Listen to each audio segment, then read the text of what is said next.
السلام علیکم ورحمۃ اللہ وبرکاتہ۔ میں آپ کا بھائی سراج عالم ندوی، میں آپ حضرات کے سامنے رمضان المبارک کے کچھ اہم مسائل لے کر آپ کے سامنے حاضر ہوا۔ کچھ لوگوں نے سوال کیا ہے کہ بھول کر کھانے اور پینے سے کیا روزہ ٹوٹ جاتا ہے؟ تو یاد رکھیں کہ بھول کر کھا لینے سے اور پی لینے سے روزہ نہیں ٹوٹتا ہے، روزہ پر کچھ اثر نہیں پڑتا ہے۔ اسی طریقے سے کچھ لوگوں نے سوال کیا کہ تھوک نگلنے سے روزہ ٹوٹ جاتا ہے؟ تو یاد رکھیے کہ تھوک نگل لینے سے روزہ نہیں ٹوٹتا ہے، مگر جو ہے تھوک کو جمع کر کے اور ایک بیگ نگلنا یہ عمل مکروہ ہے۔ اسی طریقے سے جو ہے منہ میں خون آ گیا اور خون اتنا آیا کہ جو ہے تھوک سے زیادہ ہو گیا اور اس کو کیا کیا، نگل گیا، تو اس سے کیا ہو جاتا ہے، روزہ ٹوٹ جاتا ہے۔ اور اگر خون کم تھا اور تھوک زیادہ تھا تو اس سے روزہ نہیں ٹوٹتا ہے۔ اسی طریقے سے زبان سے کوئی آدمی جو ہے روزے کی حالت میں کوئی سامان چکھ لیا تو اس سے بھی روزہ پر کوئی فرق نہیں پڑتا ہے۔ اسی طریقے سے دتون یعنی مسواک کرنے سے، چاہے وہ مسواک تر ہو یا سوکھی ہو یا خشک ہو، کسی طریقے کے مسواک کرنے سے روزہ نہیں ٹوٹتا ہے۔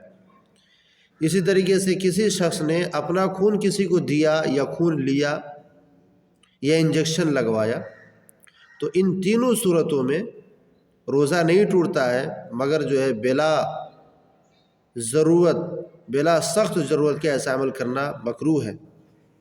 اس طریقے سے کیا الٹی کرنے کی وجہ سے روزہ ٹوٹ جاتا ہے؟ تو یاد رکھیں کہ الٹی میں دو شرط پائے جاتے ہیں۔ دو شرط یہ کہ کسی آدمی نے خود بخود جان بوجھ کر الٹی کیا تو اسے روزہ اس کا ختم ہو جائے گا، یا دوسری صورت یہ ہے کہ منہ بھر کر الٹی ہوا اور انہوں نے کیا کر لیا، اس کو نگل گیا تو اس سے روزہ ٹوٹ جاتا ہے۔ اور اس طریقے سے ایک آدمی نے سوال کیا کہ کان اور ناک اور آنکھ میں دوا ڈالنے کی کیا صورت ہوگی روزے کی حالت میں؟ تو یاد رکھیں کہ کان میں دوا ڈالنے کے بارے میں فقہائے متقدمین کا اختلاف رہا ہے۔ بعض لوگوں کا کہنا ہے کہ روزہ ختم ہوگا، بعض لوگوں کا کہنا ہے کہ روزہ باقی رہے گا۔ اس میں اختلاف، اس سے بچا جائے۔ جہاں تک کہ باری آئی ناک کی، تو ناک میں دوا ڈالنے کی وجہ سے سبوں کے نزدیک روزہ ختم ہو جائے گا۔ آنکھ میں ڈراپ ڈالنے کی وجہ سے، آنکھ میں دوا ڈالنے کی وجہ سے روزہ نہیں ٹوٹتا ہے۔ اسی طریقے سے سر میں تیل لگانے کی وجہ سے روزہ نہیں ٹوٹتا ہے، چاہے وہ تیل جو ہے کسی طرح کا ہو، سر میں تیل لگانے سے روزہ نہیں ٹوٹتا ہے۔ اور اسی طریقے سے احتلام ہونے کی وجہ سے کہ آدمی روزے کی حالت میں دن میں سویا اور اس کو احتلام ہو گیا، نائٹ فال ہو گیا، تو پھر اس سے روزہ نہیں ٹوٹتا ہے۔ اس طریقے سے بیوی کے پاس گیا اور جو ہے منی ڈسچارج ہو گیا، منی خارج ہو گیا، تو اس سے اس کا روزہ ختم ہو گیا، ہے نا۔ ان تمام مسائل کو یاد رکھا جائے کہ جو ہے کن کن امور سے روزہ ٹوٹتا ہے۔ السلام علیکم ورحمۃ اللہ وبرکاتہ۔